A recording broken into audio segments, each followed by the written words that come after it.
यहाँ आपके सामने चार संबंध दर्शाए गए हैं। ये चारों संबंध फलन हैं।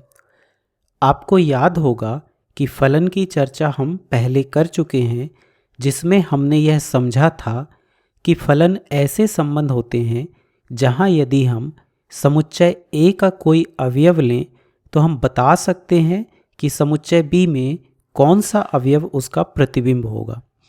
फलन में समुच्चय ए के किसी अवयव का समुच्चय बी में केवल एक ही प्रतिबिंब होता है, उसका एक से अधिक प्रतिबिंब नहीं हो सकता। जैसे ऐसा नहीं हो सकता कि यहाँ एक ए से भी संबंधित हो और बी से भी संबंधित हो।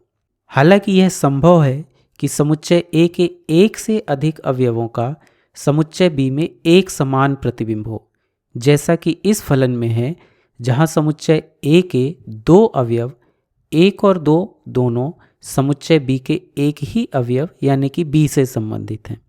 इस वीडियो में हम कुछ विशेष प्रकार के फलनों को समझेंगे।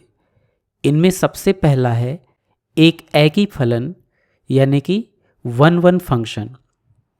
एक एकी फलन ऐसे फलन होते हैं जिनमें समुच्चय ए का केवल एक अवयव समुच्चय बी के एक अवयव से संबंधित होता है, यानी कि ऐसे फलन में समुच्चय ए के किन्हीं भी दो अवयवों का प्रतिबिंब समुच्चय बी में समान नहीं होता है। जैसे इस पहले फलन में एक का संबंध ए से है, दो का संबंध बी से है, तीन का संबंध डी से है और चार का संबंध सी से है। इस प्रकार यहाँ समुच्चय ए के प्रत्येक अवयव के लिए समुच्चय बी में एक प्रतिबिंब है। समुच्चय ए के किन्हीं भी दो अवयवों का समुच्चय बी में समान या एक ही प्रतिबिंब नहीं है, इसलिए यह एक एकैकी यानी कि वन वन फंक्शन है, एकैकी फलन है।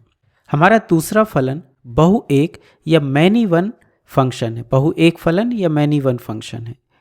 इस फलन में समुच्चय ए के एक से अधिक अवयवों का समुच्चय बी में एक समान यानी कि एक ही प्रतिबिंब होता है।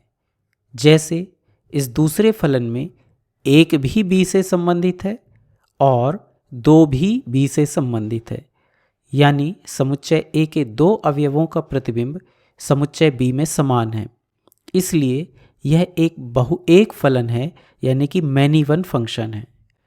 इसी प्रकार इस तीसरे फलन में भी एक ए से संबंधित है और दो भी ए से संबंधित है, इसलिए यह भी बहु एक फलन है। यदि इस चौथे फलन को देखें तो यहाँ एक का संबंध बी से, दो का संबंध सी से और तीन का संबंध ए से है, यानी यहाँ समुच्चय ए का केवल एक अवयव समुच्चय बी के एक अवयव से संबंधित है, इसलिए यह एक एकैकी फलन है। आइए अब हम आच्छादक फलन यानी कि ऑनटू फंक्शन और आंतरिक आच्छादक फलन यानी कि इनटू फंक्शन को समझते हैं। आच्छादक फलन ऐसे फलन होते हैं जिनमें दूसरे समुच्चय बी में कोई भी ऐसा अवयव नहीं होता है जिसका समुच्चय ए के किसी भी अवयव से संबंधित ना हो, यानी समुच्चय बी का हर अवयव समुच्चय ए के किसी न किसी अवयव से संबंधित होता है। इसके विपरीत यदि समुच्चय बी का कोई अवयव ऐसा है जिसका समुच्चय ए के किसी भी अवयव से संबंध नहीं है, तो ऐसे फलन को आंतरिक आच्छादक फलन या इनटू फंक्शन कहते हैं।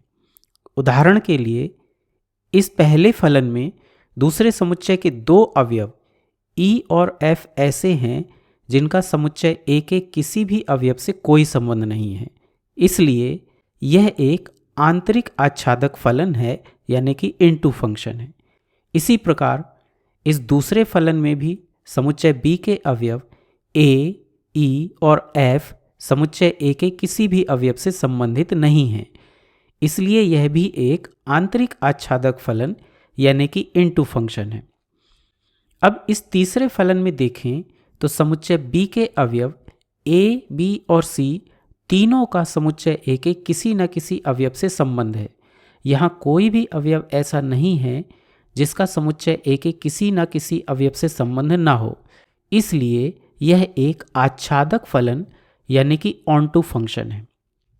ऐसे फलन में सह प्रांत यानी कि कोडोमेन और परिसर यानी कि रेंज समान होते हैं। आपको याद होगा कि सह प्रांत में हम पूरे समुच्चय B को लेते हैं, जबकि परिसर में समुच्चय B के उन अवयवों के समुच्चय को लेते हैं जिनका समुच्चय A के अवयवों से संबंध है।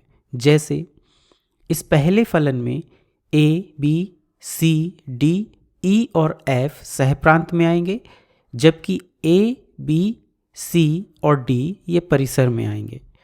इस प्रकार हम देख सकते हैं कि तीसरे फलन में सह प्रांत और परिसर समान है, इसलिए यह एक आच्छादक फलन है यानी कि ऑनटू फंक्शन है। अब यदि इस अंतिम फलन को देखें तो इसमें समुच्चय B के चारों अवयवों यानी A, B, C और D का संबंध समुच्चय A के अवयवों से है, इसलिए यह भी एक आच्छादक फलन यानी कि ऑनटू फंक्शन है।